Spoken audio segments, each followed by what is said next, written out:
I have mastered my swing trading strategy to make it very easy and very simple to identify high probability swings.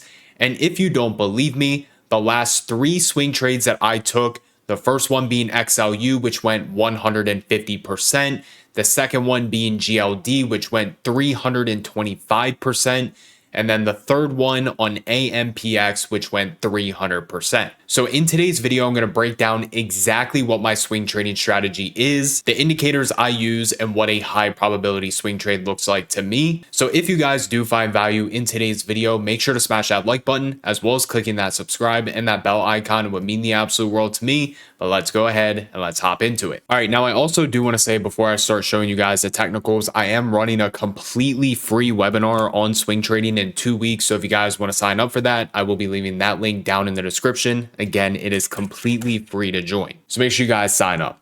But anyways, looking at the chart, as we can see, I have a few indicators here on my screen. The first one is going to be this 21 EMA right here, which is this white dotted line. And then the second one is going to be my 34 EMA, which is this red line right here. Now at the bottom of the screen, you can see that we have this indicator, which is known as the TTM squeeze. The TTM squeeze is by far the most important thing when it comes to my swing trading strategy. Now, what the TTM squeeze is telling us is that a big move is going to be coming into the stock. So when I say the TTM squeeze, or when we're in a squeeze, I want you to imagine that you take a Ziploc baggie, you blow air into it, and you start twisting the baggie. Eventually that air in the bag is going to get very firm, and eventually it is going to pop, and all of that air is going to come out. That is exactly what is happening when price is in a squeeze. Price is getting very, very condensed until eventually that baggie pops, all the air comes out, which in this scenario is price, and you can see that we are going to make a big move. Now, the way that we are going to be able to identify a squeeze is simply by looking down here, and if we have red dots or orange dots, that is telling us that price is currently in a squeeze. And as we can see on GLD, well, what did this thing do for months in a row? Is it just sat there and it consolidated? And eventually, once that squeeze fired, notice what happened. We had a very big move to the upside. Now, I think these contracts ran like 700, 800%. Again, personally, I collected 325%, which still is an amazing swing. But I entered on this candle right here and was able to capture a nice move up into new highs. So when we are looking at this TTM squeeze, and you can also see that we do have these different bars right here, all the bars are telling you is the overall momentum. So light blue is telling you there's strong buying momentum. Dark blue is telling you buying momentum is dying down. Red is telling you there's strong selling momentum. And then yellow is telling you that buying momentum is coming back into the market. Personally, I don't care too much about these momentum bars because to me, they're irrelevant. All you have to do is look at price and you'll have a good understanding on which way the squeeze is going to fire. Now, what I mean by that is after I find a stock that's in a squeeze, I want to see price holding above the 21 and 34 EMA as support. The more that we sit there and support the 21 EMA or the 34 EMA, the higher the likelihood that this squeeze is going to fire up. So to me, anywhere in between this red line right here and this white line right here, as long as price is holding within that area and bouncing back up, it is still a valid setup to me. So again, as we can see with GLD, it's holding the 21 EMA here, here, here, here, all through here, and eventually it finally starts to make that move. So again, this entire time, I would be watching GLD for a swing, especially if it's continuously holding that 21 and 34 EMA, which again is telling us there is a very high probability that this squeeze is going to fire up. Now, a swing trade that I just exited today on AMPX for 300%, well, it was the same exact setup. So if we go to the daily time frame, I want you to notice how we broke above this trend line right here. Look down here, we have a squeeze, we have the red dots. Also, we have the yellow momentum, which again is telling us that buyers are coming back into the market. But personally, I'm just more interested in those red dots. So we break above this trend line, we pull back, we retest this 21 and 34 EMA, and then we start to pop up with this nice candle right here.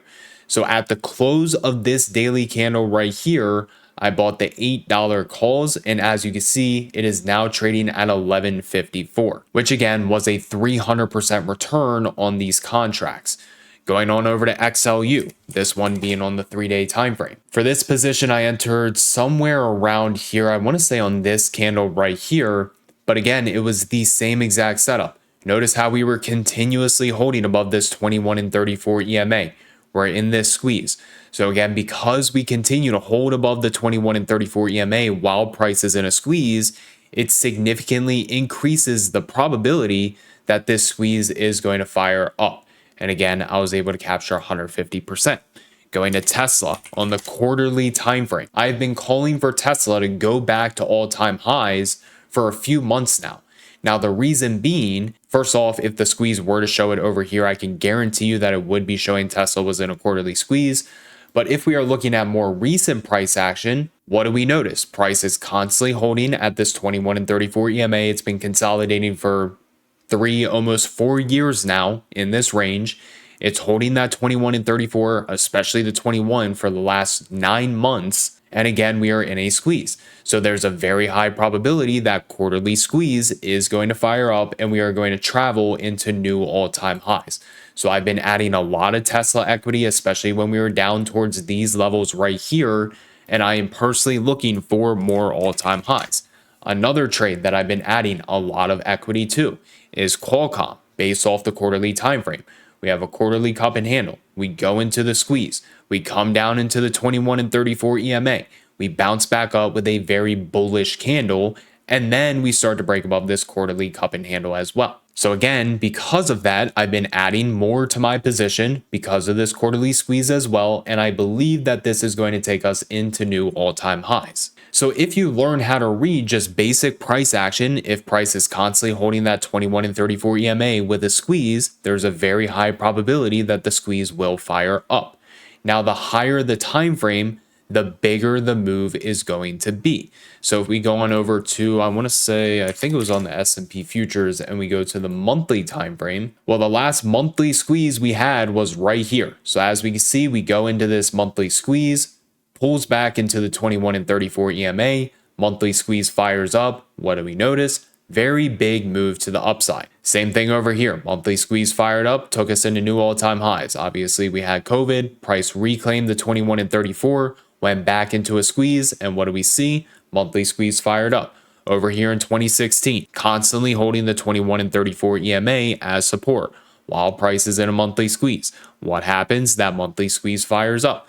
Same thing all the way over here. You can't really see the squeeze, but we are in a squeeze down here holding the 21 and 34 EMA. What happens again? Monthly squeeze fires up. So again, this is the only setup that I will swing trade. Throughout my last 8 years trading, this has been the strategy that has made me the most amount of money when swing trading. And especially because what I really like about trading this strategy is when price is squeezing, it is going to make the contracts much cheaper because price isn't moving. So as a result, the implied volatility dies down, which makes the options contracts even cheaper. Now, when that big move comes, another swing trade that I took was SLV based on the quarterly time frame. But when that big move comes, the IV is going to expand, which is also going to make the contracts increase in price. So you're capturing the delta, the gamma, but also the vega because that implied volatility is picking up. So for this SLV swing, I got in at the end of this quarter before price even broke out. Again, quarterly squeeze, holding that 21 and 34 EMA constantly, and I'm still holding the equity. The equity is up, I think like 65%. Unfortunately, I don't have the contracts anymore, but those contracts exploded and I sold it somewhere around here. But out of all those examples, it is the same exact setup over and over and over again. And all I'm doing is finding these setups on the higher time frames. So as far as the time frames that I look for these setups on, the daily time frame, the 2-day time frame, the 3-day time frame, the weekly, the monthly, and then the quarterly time frame. So again, this is a very easy strategy. I want you guys to go back and back test this. Again, put on the 21 EMA, 34 EMA, as well as the TTM squeeze, and just go through all of those different time frames and see if you can find these same exact setups, because I can guarantee you, you are going to find a lot of winning swings by using this simple strategy. Now, I do want to say there is a lot more to swing trading, which is why I'm doing this completely free webinar. So if you want to learn more about my swing trading strategy, expiration dates, open interests, the scanners I use, as well as the other indicators I use to identify high probability swings, make sure to sign up for the free webinar that I'm doing in 2 weeks, and I'll see you guys there. But if you did find value in today's video, make sure to smash that like button, as well as clicking that subscribe and that bell icon. It would mean the absolute world to me. Everybody have an amazing rest of your day, and I'll see you guys in the next video.